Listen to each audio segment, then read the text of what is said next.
கர்த்தருக்கு ஸ்தோத்திரம். இன்றைய வசனம் ஏசாயா 41:14.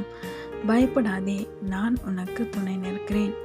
ஏசாயா 41:14. பயப்படாதே, நான் உனக்கு துணை நிற்கிறேன். இன்னைக்கு கர்த்தர் உங்களை பார்த்து சொல்ல ஒரு வார்த்தை, அவர் உங்களுக்கு துணையாக இருக்கேன்னு சொல்கிறாரு. ஆமேன்.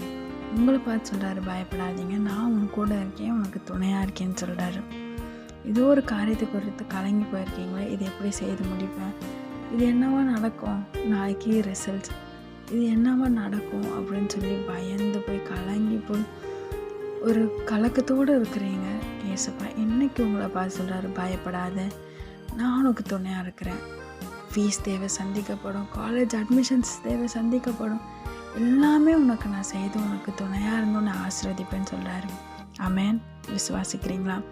அநேகருக்கு ஏசப்பா துணையாக இருந்தார், உங்களுக்கும் துணையாக இருக்கிறேன்னு சொல்கிறாரு. அவங்க வாழ்க்கையில் அற்புத அதிசயத்தினால முடிஞ்சது, உங்களுக்கும் அப்படியே கர்த்தர் செய்வார். பயப்படாதீங்க, கலங்காதீங்க, நீங்கள் வெட்கப்பட்டு போக மாட்டீங்க. கர்த்தர் பெரிய காரியங்களை செய்து உங்களை ஆசீர்வதிப்பார். ஆமேன்.